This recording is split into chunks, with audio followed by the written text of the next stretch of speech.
तुम उस यज्ञ में रह के क्या डाल रहे हो, आहुतियां डाल रहे हो, तो थोड़ा बहुत तो सेक सहन करना पड़ता है।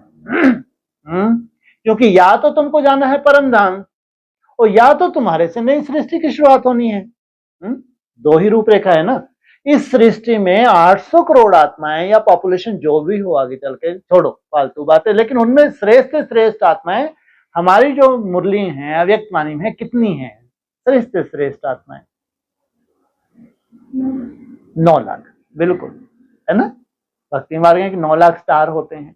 ये 9 लाख आत्माएं श्रेष्ठ हैं, साधारण नहीं है। सोचो। और अव्यक्त वाणी में बताया कि 3-4 लाख से शुरुआत होगी जब नई दुनिया की, कि फिर वो वृद्धि होते होते 9 लाख को होना है। अव्यक्त वाणी में स्पष्ट किया है।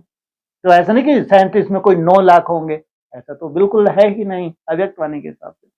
अब सोचो, अगर 9 लाख में भी कोई ब्राह्मण है और रेगुलर स्टूडेंट तो होगा, निश्चय बुद्धि तो होगा, है तो नंबरवार, क्योंकि प्रजा भी 4 कैटेगरी की है। सोचो आप, उनको कहां जाना है? आधों को जाना है परम धाम, और आधों को टाइटल लेना है गॉड गॉडेस का। इसे मुरली में बोला ना, तुम गॉड गॉडेस बनते हो, तुम देवी देवता बनते हो। जो रचना बनेगी वो देवी देवता, लेकिन जो रचयिता होंगे गॉड गॉडेस। अब सोचो, कल्पना करके देखो, जिनको परम धाम जाना है उनका अगर छोटा मोटा भी कोई हिसाब किताब रहा हुआ है, चाहे ब्राह्मण बनने के बाद, चाहे पिछले किसी जन्म का, तो वो चुकतू करेगी नहीं करेगी? चुकतू करेगी, क्योंकि उसके बाद कहीं दुख है ही नहीं। सोचो, परम धाम जाके उसको नीचे उतरना है, नई सृष्टि की शुरुआत होनी है, तो 21 जन्म तक तो कुछ भी नहीं है।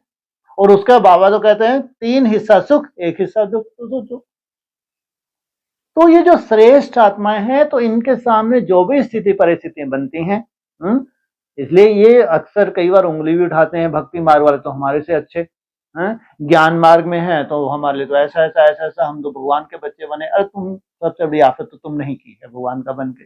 भगवान को तुमने बोला अपना बनाया, भगवान ने तुमको अपना बना लिया, हो गया प्रॉमिस। चलो कहाँ ले जाना है तुमको?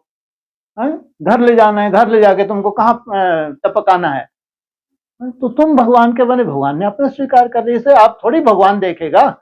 तुम्हारा रोना चिल्लाना वो तो थमला है तुम्हारे लिए, रोने चिल्लाने के लिए। जब तुम कोई दुहाई दोगे ना ऐसा क्या, तो क्या है वो, याद रखें क्या है वो, थमला है, नहीं तो तुम्हारे लिए आया है वो। इसलिए चाहे तुम्हारा अचानक कोई कर्म भोग हो, चाहे अब सृष्टि की दुर्गति होने जा रही है, तो कैसा कैसा ड्रामेबाजी होने वाली है, प्राकृतिक प्रकोप हो, चाहे जो भी ड्रामा सामने आए, देखो तो उसमें अगर थोड़ी बहुत आंच लगती है, उसको हम कहेंगे हमारे ही हिसाब किताब है। और अगर तुमने लगा है कि ये यज्ञ कुंड में ये लास्ट समय की है, ये तो कब से चला आ रहा है, ये यज्ञ कुंड आदि से ही चला आ रहा है ना, तो आहुतियां तो डलती आ रही हैं। अब तुमने स्पेशल जो यज्ञ कुंड रच लिया लास्ट में, हिम्मत की